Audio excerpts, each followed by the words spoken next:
FM Radio. Ako nga pala si Paul mula sa Quezon City. Pero sa kasalukuyan, isa akong OFW sa Canada. Nais ko sanang ibahagi ang kwento ng aking pangarap na naglaho lang din na parang hangin.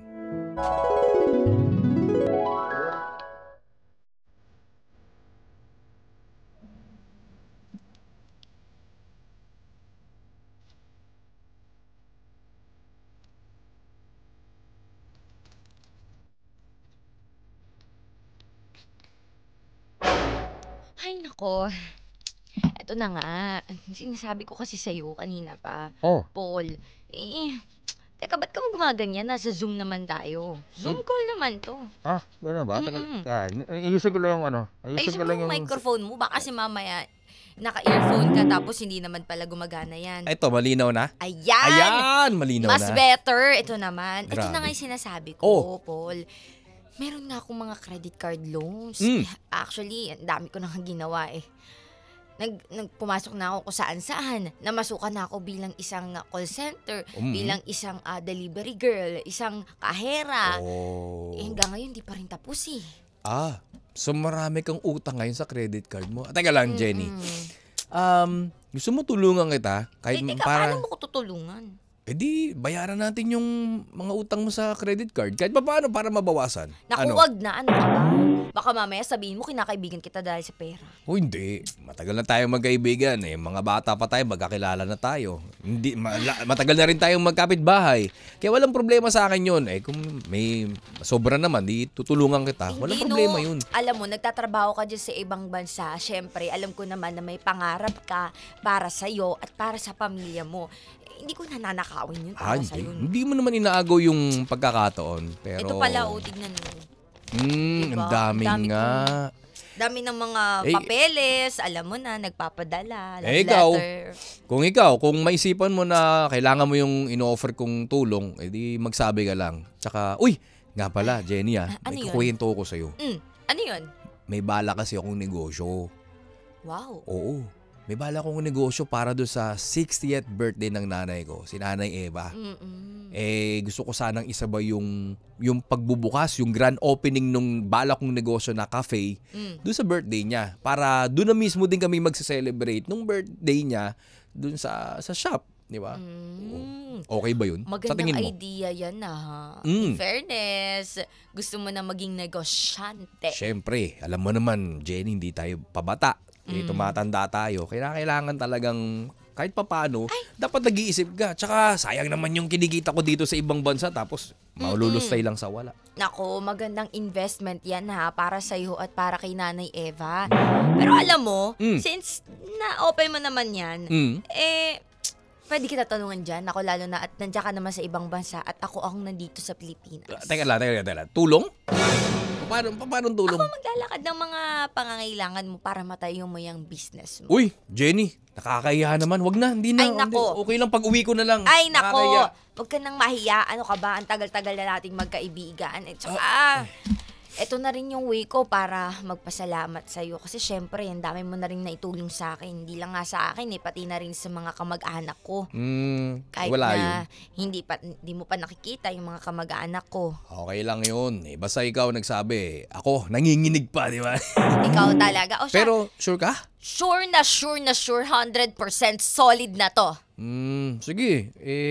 Ididetalye ko na lang sa'yo yung iba pang mga plano ko. Oo. May kakilala ka naman na provider? Regarding naman dyan, no? Huwag ka mag-alala. Hahanap ako. Kahit imposible, gagawin nating posible para sa'yo. Ayan. O sige. Okay, sige na. At may aasikasuhin din ako. Alam mo na, namamasukan din ako bilang isang delivery girl. Ito na nga, tumatawag na nga yung boss mo. O sige. Gabi na rin dito. Oo, Kailangan ko na matulog. Salamat, Jenny. Balitaan mo na sige, lang ako. maraming salamat. Sige, Thank you, Jenny. thank Salamat. you. See you. Bye-bye.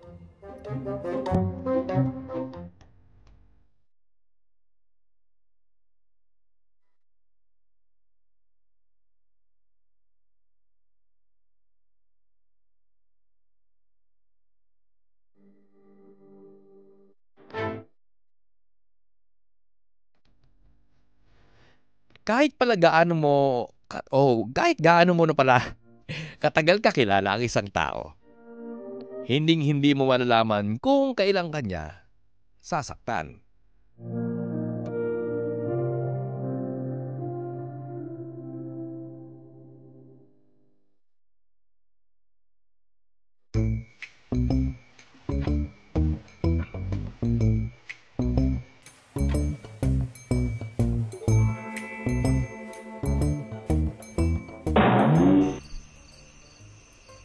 Jenny!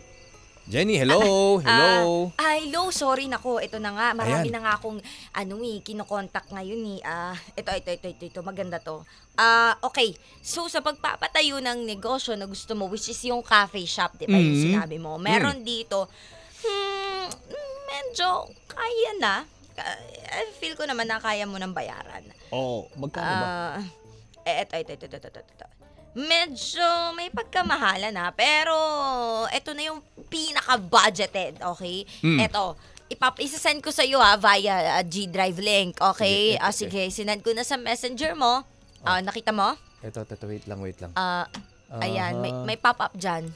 Ito. Ayan, perfect. Ayan. Medyo nasa 800,000 to 1 million yung medyo magagastos mo. Teka lang. Ang mahal, 800 hanggang 1 million? All-in-one service company na kasi ito Ano bang kasama dyan sa tinutukoy mo na? Marami na. From planning, building, and even yung mga interior design, tsaka yung mga bibilhin mo ng mga furniture. Siyempre, para IG post, diba? For, mas maganda pag mag-IG post ka, or kaya sa mga social media accounts mo, Facebook, TikTok, diba? Pwede mo siyang i-share, tapos itatag mo, 92.3 FM Radio Manila, ganon. Sige. Kaya naman ng budget, pero sige. Pati yung post-construction cleaning pala. Kasama okay. na dito kaya medyo malaki. Oo. Syempre, 'di ba, yung gusto mo ngayon, 'di ba, medyo minimalist yung dating. Sige. Sige. Paano ko ipapadala yung pera? Kailangan ba buo na o magda-down pa lang muna? Actually, pwede mo naman siyang hulug-huluga, ano? Pwede naman mag-start ka muna like kahit 400 if meron ka na dyan. Meron naman. Sige, ganito na lang. Para mas mapabilis, di ba? Padala mo na lang sa akin yung bank account mo, yung bank details, Okay. tapos doon ko na lang ipapadala. Sige, Tapos walang problem. papasobrahan ko na para kahit papaano may panggastos ka. Nakakahiya naman Ano kasi. ka ba? Huwag na sobrahan. Hindi, Ito nakakahiya. naman nakakahiya. Baka gawin mo pang 100,000. Uy, hindi! Jenny, ang kapal ah! Joke lang, ito naman, di mabiro. Okay, nasaan yung 20 mil? Ano? Ha? Ano? Hindi, okay lang sa akin kahit ano. Ito naman. Sige. Sige, papadala ko na lang sa'yo. Maganda yung yung cup mo na, nasuot mo ngayon. Parang, yan? Oo. Oo nga parang pwede rin ipadala, no? Bumili ka na lang dyan, marami dyan. Sige. Malang shipping fee. Okay, sige. Joke lang, ito naman, di mabiro. Pero alam mo, basta, perfecto. Kasi, feeling ko, yung nakausap ko na all-in-one service company, provided na nila lahat, hindi ka na mamumroblema. Sige. Ang kailangan mo lang gawin, mag-focus ka dyan, mag-ipon ka, para may pambayad. Okay? Okay, sige. Balikan kita, Jenny. Send mo sa akin yung bank details mo Okay, para... walang problema. Ayan, nasend ko na agad. Okay, bilis sige. Jenny, balitaan kita ha. Oo, sige. Salamat. Bye! Bye! Ingat!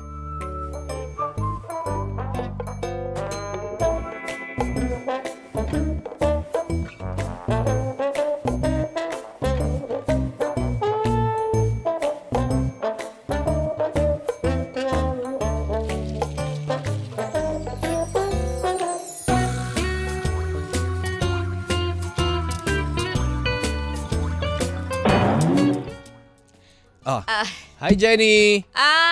Paul! Kamusta meron na? akong update sa iyo. Oo. Eto ha, ready ka na ba? Wow! Grabe, ang bilis naman yata. Medyo galing ha? hindi pa nga masyado ganun kagawa kasi medyo kulang kasi tayo sa tauhan. Kaya parang yung nakikita mo dyan, parang di pa siya talaga totally tapos. Sakto malapit ka na rin palang Teka, umuwi, no? Tsaka Jenny. birthday ni Nanay Eva. Jenny, mga anong date kaya matatapos yan? Mga ilang linggo pa? Hindi siya Buwan? linggo, buwan yan. Sige. Kung gusto mo namang mapabilis, kailangan natin magdagdag ng budget. Ah, Para madagdagan yung mga tauhan na gagawa kasi ngayon limited lang eh. sige, walang problema. Magkano ba? 50K. 50K? Kayang-kaya mo yan. 50K? Sige, kung yan naman yung magpapabilis tsaka kung talagang kulang pa sa budget at tao. Sige, papadala ko 50K doon sa bank account na pinadala mo sa akin. Sana, Jenny, makuha natin yung target date natin na Oo matatapos. naman. At saka pala, may good news ako sa'yo. Hmm? Kasama na rin pala, inclusion na to sa mga pakete nila. Kasi nga, di ba, sila ang ating napili bilang kapartner dito sa pagtayo ng building ng cafe mo. Oo. Meron na silang inihandang sorpresa para sa nanay mo. Oh. Sila na ang magpe-prepare, magde-design Sige. ng Happy 60th Birthday. Nanay Eva. Oo, kasi gusto kong masurpresa talaga yung nanay ko. Talagang tinitiis ko na hindi ko sabihin sa kanya tong surpresa ko. Kahit maglabas ako ng malaking halaga, importante, maumpisahan ko na yung negosyong pinag-uusapan namin noon. At hindi ko talaga sinasabi sa kanya na naumpisahan ko na. Tsaka sa 60th birthday niya, gusto kong masayang-masaya ang nanay Eva ko. Napakaswerte naman ng nanay Eva mo. Mm. Talagang, alam mo, bibihira yung ganyang anak kasi syempre kapag ka ganyan, 'di ba? Asensado na. Oo. Kinakalimutan na nila yung mga magulang nila. Ay, hindi. Ikaw kakaiba ka, parang alam mo 'yun, gusto mong bigyan ng mas magandang buhay ang nanay mo. Kaya Syempre. mabuhay ka, Paul, at syempre mas mabuhay pa tayong dalawa kasi marami pa tayong pagsasamahan. Ay. At eto na. Let's go. Oh. Start na, isan mo na lang sa akin, ha? Sige, dami mo sinabi. Teka lang, nalimutan ko sasabihin ko. Nga pala, pauwi na kasi ako in 2 weeks. 2 weeks? Oo, 2 weeks. TK. Ay, sige, kaya na yun. Kaya, hindi ko pa naman minamadali pero uwi na ako in 2 weeks kasi In 2 weeks. kailangan ko kasi kaso pa ng ibang mga papeles namin. Okay? Sige, basta balitaan na lang kita sa update, ha? Salamat, Jenny. Sige, salamat. Bye-bye, salamat. Sa pag-uwi ko, gusto kong sorpresahin ang nanay ko. Pero ako pala ang masosorpresa. Dapat pala hindi ko ibinigay ang buong tiwala ko kay Jenny. Lalo na pagdating sa pera. Bukod sa nawalang pera, nanghihinayang din ako sa pagkakaibigan namin na magsasampung taon na sana.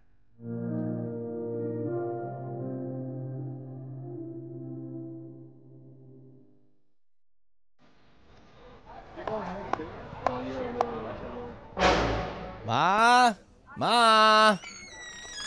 Oh, Ma! anak! Anak! Welcome back! Ay, Ma! Mabuti naman at nakauwi ka, anak. Matagal na kitang inantay, anak Ma naman? ko. Ang OA Pakis naman! Mwah! Saglit lang, Ma. Saglit. Pahag naman ako, Saglit. anak. Ma, saglit. Pagilamusin mo muna ako, saglit. Galing pa ako diretso. Galing ako ng airport. Saglit lang. Kaya pala malagkit ang anak ko, hindi nagbago, anak. Pero Mama, kagawa po naman ng anak kong yan. Abay, may girlfriend ka na ba? Ay, Ma. Abay, kailan ka ba mag-aasawa? Alam mo. Ma! Saglit lang! Ay, pasensya, anak. Saglit lang. Hindi ko prioridad yung pag-girlfriend, Ma. Siyempre, tumatanda ka na. Tayong dalawa lang magkasama sa buhay. Wow. So, ikaw ang priority ko. Tsaka na yung girlfriend. Wow. Hindi ko priority ngayon yan. At gusto ko tambatiin naman ng advance happy birthday. Advance. Oo nga pala. O, tingnan mo, nalimutan mo na. Magsisixty ako. Hindi alata kasi tignan mo naman ang nanay mo. Oo nga, batang-bata. Batang-bata. Makinis. Ma-juicy. Ma-juicy. Oo. At pwede pang kumerengkeng. Uy, Mama, bunga. Mali. Kasi naman mga Ma-juicy ka lang, Ma. Ma-juicy. Pwede ka pang pigain. So, pwede pa ako mag-asawa. Anak. Hindi, Ma. Sinabi ko lang, Ma, ma-juicy ka. Pero huwag ka na mag-asawa, Ma. Ang kapalaman mo ka. Aba, parang ayaw mo ata magkaroon ng ama. Ma, wag na. Hindi na kailangan. Okay na si Papa. Ma. Ano? Wala. 15 years pa lang nasa lupa si Papa. Kakaringking ka na. Manahimik ka dyan, ha? Syempre, iba talaga kapag fresh. Ikaw din, kaya kailangan mo magkaroon ng magiging asawa. Ha? Ma, sabi ko nga, wag na yan. Hindi ko Alam prioridad mo, yan. pag ako nawala sa mundo, sino mag-aalaga at mag-aasikaso sa'yo? Ma, kaya ko sarili ko. Kaya sarili. Oo. Baka mamaya magalumpasay ka dyan sa ibabaw. Nang ano? Ng lupa pag nandun ako sa ilalim. Tapos sabihin mo, Balik na ikaw ba? Hindi ko kaya ba? Ma. Masama ako dyan. Baka mamaya sumama ka sa akin sa iba ba, ha? Ba't mo sasama sa'yo, ma? Ay, pero sa taas ako pupunta, ha? Sinabi ko lang sa lupa. Sure ka Ikaw, ba sa taas ka pupunta? Aba, manahimik ka sa lahat ng marami kong ginawang maganda mabuti dito sa mundo, talagang sa itaas. Ma! Ang dami mo sinabi! Kararating ko lang, di mo man lang ako inoferan pa ng tubig. Ay, pasensya, anak. Ay, ito, tubig ko. Ang Uminom nanay ka. ko talaga. Uminom. Ayan. Perfect. Ang galing talaga ng anak ko. Perfect. Saan mo natututunan yung mga ganyang salita, ma? Alam mo, nakikita ko lang sa TikTok. Ang galing ko, di ba? Nagbababarkada ka kasi sa mga kumari mong chismoso. Oy, ano mga kumari Para ka ko? tuloy nagmumurang kamatis, ma. Wala kang pakialam, anak. Wala ba? Gusto mo, Wala akong pakialam? Anak, makinig ka kay Nanay Eva. Mo. Ako ang pinapakinggan. Hindi ko saan-saan. Kung ano yung dapat, yun yung gagawin. Oo na, ma. Sige na, siya. O, sige. Ganito, ma. Dahil nga, malapit na ang birthday mo, ilang araw na lang. Ay, sakto. Anong gagawin natin? May sorpresa ako sa'yo. Maglalapag ko lang itong mga gamit ko, magbibis lang ko saglit, may pupuntahan tayo. Ay, talagang anak ko, hindi nakakalimot. Siyempre, talagang ma. may pa. Surprise! Siyempre. Ang galing mo talaga. Dahil nga, malapit na ang birthday mo, ma! Ang galing. Di ba? Saan galing yun, Hindi anak? ko rin alam, ma. Ang galing. Isa pa nga. Ma, happy birthday! Ang galing, anak. Di ba? Ang Ay, galing. teka, nakabukas pala yung radyo ko. Nakatuto kasi ako sa 92.3 FM Radio Manila. Nakikinig kasi ako dun sa maingay. Yung dalawa, laging napunta sa Mount Dalban, lagi yung topic nila. Ay, kaya nga, kaya favorite ko yung dalawang yan. Eh, kasi, Ayaw kita ng mic. ano ka mo? Ha? Papatayin ba ako? Hindi, ma, wala. Hindi, sabi ko, Ang bastos mo, ha? Ma, papatay ko yung Siguro cellphone ko. ipasok kita ulit sa sinapupunan ko. Wag na, ma. Mansikip niyan. Manahimik ka. Ma! Saglit lang, may pupuntahan tayo. Ang dami mo sinabi. 29 na, toto sa tayo na, ma. Wala akong pakialam. Dapat ikaw lagi ka nakikinig sa akin. Oo nga, ma, paulit. Market, paulit-ulit. Ma, halika na, mag-bis ka na. Pupunta tayo kung saan. Basta may surpresa ako sa'yo, okay? Ay, teka. Ano? Tignan mo, in 3, 2, 1. Oh, ano yan? Agad na, Teka lang, nabihis ko, isa diba? pa, ano ba? In 3, 2, 1. Grabe, ma! Ang bilis mo magbihis! Naka-ready ka na pala? Iba talaga ito, nanay ko. Iba talaga ako. Ay, talaga. Halika na. At para magkaanuhan na tayo doon, magsasayaw-sayawan. At kailangan ko mag-upload sa TikTok ko, ano? Sige na, ma. Marami nang kaabang, eh. Oo na, sige na. Gusto ko yung, wala ka na Ma, magagawa oo. kasi mahal mo na. Ma! Ba't Buisit ka talaga.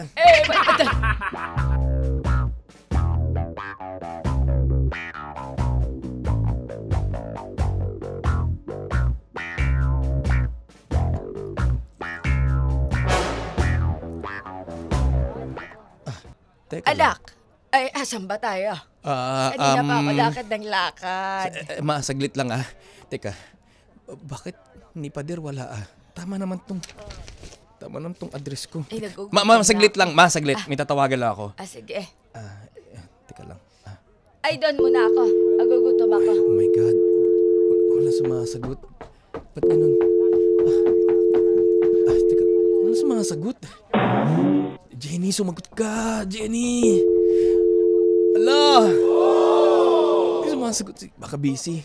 Teka, wala siya dito. Tsaka bakit ganun? Iba yung address. Iba pa yung address. Di, tama naman eh. Ma. Siya, anak. Ay, nagutom kasi ang nanay mo. Sige, diyan ka lang muna, ma. May pagtatanungan lang ako, ma. Saglit lang. Diyan ka lang, ma. Saglit lang. Ay, isaban na ako. Wag na, ma. Diyan ka na lang. Tao po. Tindahan. Ano ba itong tindahan na to? Sorry. Hello po. Tao po. Hello. Tao po. Hello, sino ba yung inaanap mo? Ang ingay-ingay mo, natutulog yung nanay ko. Pwede pong magtanong. Ano ba yung tatanong mo? Dito po ba yung 153 Solchuaga Street, Poblacion, Makati?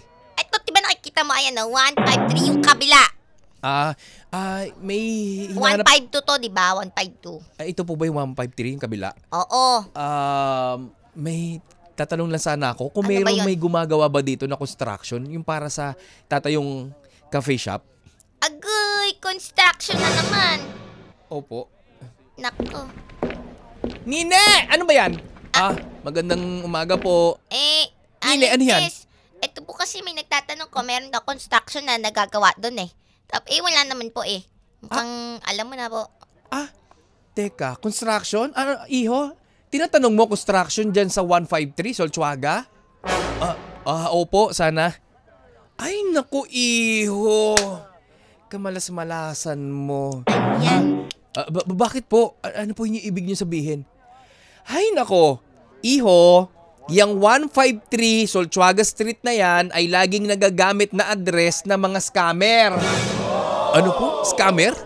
Oo, scammer. As in scammer, manloloko. Niloko ka. Ganon. May nakausap ka ba dyan?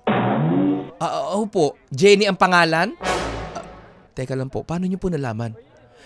Iho, kakabanggit ko lang, yung 153 Solchuaga Street ay ginagamit nung nagngangalang Jenny. Marami nang nabiktima dito yan. At marami na rin naghahanap at nagsampa ng kaso laban sa taong Jenny na yan.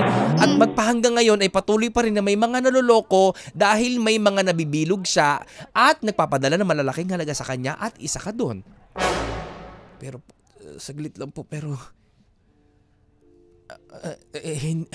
saglit lang po, hindi po ako makapaniwala kasi po kaibigan ko po yung Jenny. Oo nga, kaibigan mo yung Jenny pero di ba naloko ka?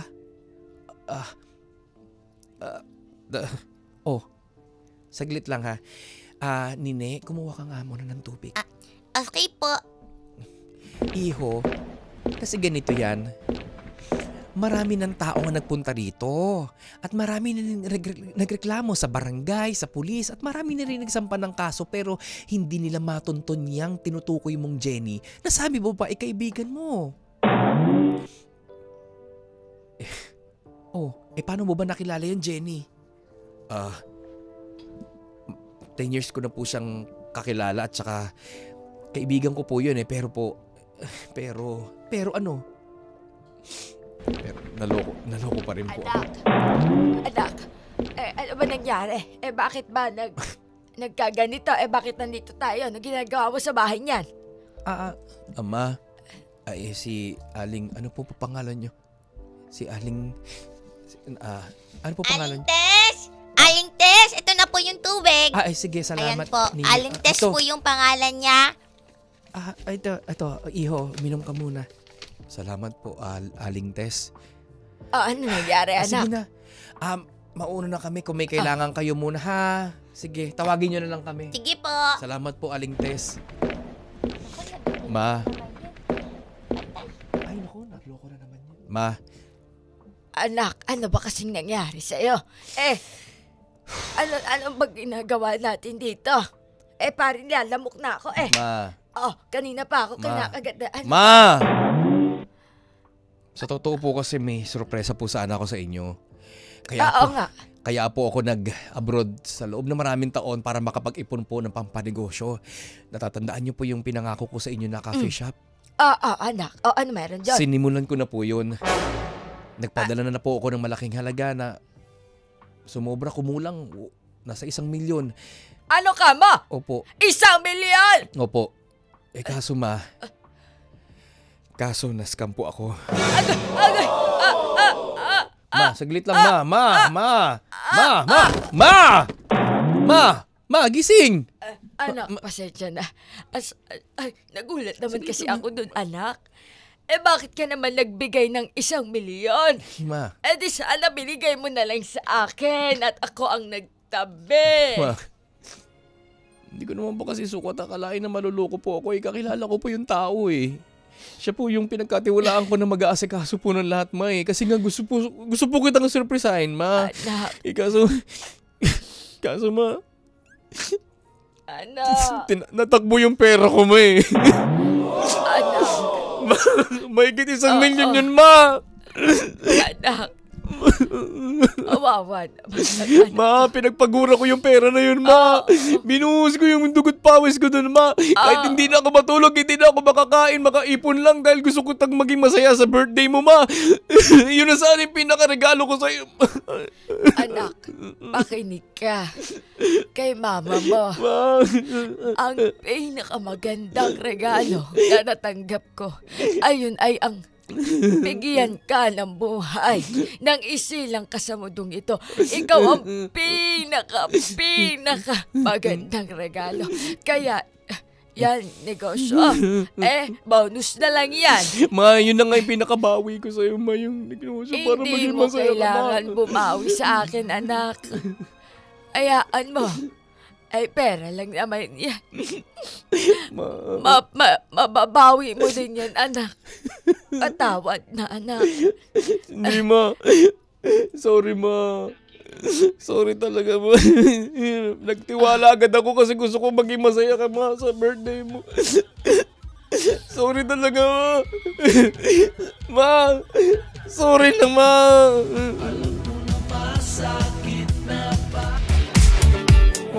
Totoong tunog, number 1!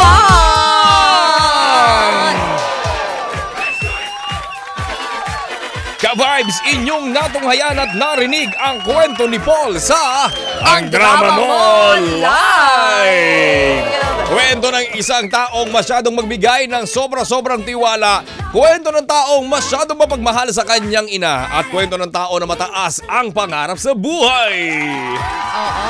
Grabe yun. Dami nangyari kay Sana Paul. all katulad ni Paul. Di ba? Sana all katulad ni Paul. Pero, yung mga ganitong klase ng ka-vibes na sobra-sobra sa kabaitan, sobra-sobra sa tiwala, minsan ito yung nagiging biktima Correct. ng pagsasamantala Tama. ng ibang mga taong oportunista kung tawagin, di ba? Ikaw ba, DJ Kim, gaya ka rin ba ni Paul? Na masyado ka nagbibigay ng tiwala sa mga taong nakapaligid sa'yo? Regardless kung nasaan ka. Ako noong una, oo. Pero, maraming nangyayari sa buhay ng tao. Kaya hirap din talaga akong magtiwala na sa ngayon. Hindi ako yung basta-basta mo, alam mo yun, mauuto, mapipikot, ganyan. Kasi nga, alam mo yun, yung daming parang kahit anong kabutihan ang gawin mo sa mundo, marami at marami pa rin ite-take advantage yun. Oh. So, for me, parang siguro ngayon, tayo, baka mamaya niyan, diba? Hindi natin alam. Pinagkakanulo mo na pala ang aking mga information. Oh. Pero, Hoy! ikaw naman, Kiko Kaliko. Anong tanong mo? Ang tanong ko, mabilis ka bang magtiwala? Ako hindi.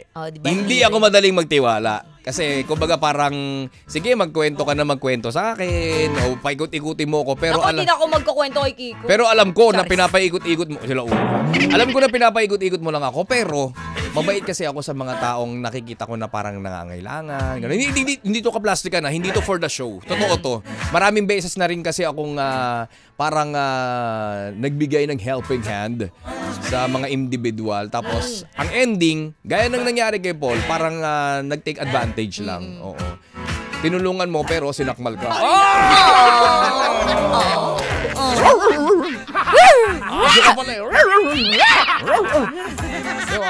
Napinuti ka anas mo eh. Napindot. Napindot. Kaya ganun talaga ang buhay, mga ka-vibes. Pero, bagamat tayo nakakaranas ng mga oportunista, na pagsasamantalahan tayo, di ba? Ginagawang palabigasan ng ating kabaitan, huwag pa rin po tayo sanang magbabago at huwag tayong magsasawang gumawa ng mabuti. Di ba? Tama. Huwag na tayong tumulad sa kanila. Di bali sila na yan. Lagi nyo pong tandaan, mga ka-vibes, ang ating pong ginagawa. Mabuti o masama, lagi pong may kaakibat na gaba o karma. Di ba? Correct. Kapag maganda ang ginagawa mo, maganda ang mangyayari sa'yo. kapag masama ang ginagawa mo, Masama ang mangyayari. masama at mabuti ang babalik sa'yo. Di ba? Kaya Pero wag ko... minsan, yung sa story ni Paul at ni, sino ba ito? Si Jenny. Parang doon natin biglang na-realize na kung sino pa yung mas nakakakilala sa atin. Kung sino pa yung mas binibigyan natin ng tiwala. Yung pa yung taong kaya tayong paikutin. Oh. Diba? Kasi nga, kilala niya. Ayun na nga eh. Pero nagkataon lang naman din siguro tong kay Paul at yung kay Jenny na talagang kakilala ni Jenny itong buong pagkatao ni Paul, may involved na malaking halaga ng pera. Nasilaw sa pera. Nasilaw sa opportunity, Diba? no? Kaya nag-take advantage siya na akala niya na hindi darating ang panahon na masusuplong siya ng mga otoridad dahil sa illegal na ginawa niya. Diba? Tinakas niya yung pera ni Correct. Paul. Hindi niya rin iniisip na balang araw uuwi itong tao at magiging maliit ang mundo niya. Diba? Hindi niya naiisip yun eh. Kaya parang yung satisfaction na makakulimbat ng perang hindi naman niya pinaghirapan at pinagpawisan, sige, go.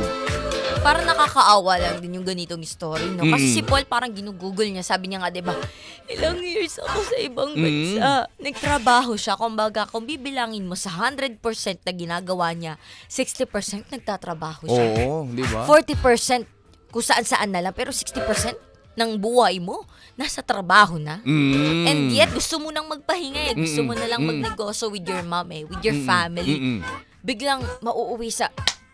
Diba? Parang wala na. Alam mo, natatandaan ko ngayon, laging paalala sa akin nung namayapa kong lola, na sabi niya, Apo, kahit anong mangyari, kahit na anong mangyari sa buhay mo, wag na wag ka magpapasira sa pera. Malaki man yan o maliit. Lalong-lalo na sa maliit na halaga, di ba? Kasi, kung sa maliit na halaga, hindi ka mapagkatiwalaan. Ano pa sa malaki? Di ba? Magpasira ka na sa lahat, wag lang ng dahil sa pera. Kaya sa iyo, Paul, sana'y mabigyan hustisya yung pagtakbo ng kwarta mo nito ni Jenny at nawa ay mabigyan ng leksyon itong ganitong klase ng tao na oportunista sa kabaitan ng mga taong gaya ni Paul. Di ba? Sayang lang. Kasi hindi biro yun, ha? Kaya nga siya nag-ibang bansa, sinakripisyo niya yung sarili niya, di ba? Hindi niya nakikita yung nanay niya. Hindi nga natin makita yung mga mahal natin sa buhay ng ilang araw, eh. Di ba? Hindi na tayo mapakali. Lalong-lalo na itong nanay niya, di ba? Taon ng binilang bago siya makabalik dito sa Pilipinas dahil gusto niyang makapag-ipon ng malaking halaga para sa pinaplano nila na cafe shop. Tapos itatakbo lang ng isang tao na wala namang ambag sa buhay niya. Pero binigay niya ng tiwala, buong pusong tiwala, para matulungan siya. At hindi lang basta tulong yung hindi lang basta-basta na humingi siya ng tulong kay Jenny, ha? Correct. May kapalit yun. Dahil pinapasobrahan niya lagi yung padala kay Jenny. Correct. Para hindi naman nakakahiya doon sa tao. Pero biruin mo, kumita ka na, nanakawan mo pa, salbahay ka. Grabe. Kaya ikaw ka-vibes! Ikaw ka-vibes. Yan. Sa mga nakikinig ngayon, di ba, dapat mas piliin mo yung taong, alam mo yun, di bali nang di madami. Okay lang kahit konti. Basta totoong tao para sa'yo. Di ba? Kasi imagine mo, 40% of your life, ginugugol mo na lang sa pagtatrabaho. Sana magaganda rin yung mga nakakasama mo, di ba? At do good lang, as always. Di ba? Do good, feel good, love lang. Ganon. Totoo. Diba? At syempre, huwag kalimutan ang respeto. Ganun pa rin naman yun. At the end of the day, kailangan mo lang i-respect ang bawat isa. You cannot please everyone. Correct. Basta yun. Sabi mo nga, ano? And now. Sabi mo nga. And now, Tuloy it's mo. time for DJ Kims? DJ Kims. Tama na. Masyado ka masaya. Rampart! Di pa ako tapos eh. Pero Pagasgas dati, ng pagasgas. lagi kong ano eh, no? Lagi kong ginagawa yan eh. Kasi ganun talaga yung ano eh. So now, it's time it's time for DJ Kiko's Secret Reveal. Gender Reveal. Ayoy! At sa lahat ng ating mga ka-vibes na naduwan, nagkaroon ng inspirasyon at hindi konsumisyon at syempre, talagang naaliw sa ating kwento. Kung kayo po'y may iba pang kwento, pwede kayong magpadala sa amin sa pamamagitan ng aming Facebook, Instagram at TikTok. Hanapin nyo lamang po 92.3 FM Radio Manila. Or di ka naman sa aming personal pages. DJ Kim Jorva. at DJ Kiko Kalikot. At syempre sa aming pagbabalik na patuloy-tuloy pa rin ang ating wrap up for more good vibe music at kwentuhan dahil hanggang alas 12 mo pa rin matutunghayan at maririnig ang 2K sa umaga. Ang 2K na pampasaya. DJ Kim Jorva. DJ Kiko Kalikot. Na lagi nagpapaalala. Kung sa tingin mo mas angat ka sa iba, bakit hindi mo ituloy-tuloy hanggang langit? Buwisit ka! Ito ang 92.3 FM Radio Manila. Your favorite music radio. Good vibes! Ang oras. Anong oras na, Kichi? 10:15. Pinakikinggan dahil totoong tunog. Number 1. Ang totoong drama ng buhay, aming isasalaysay.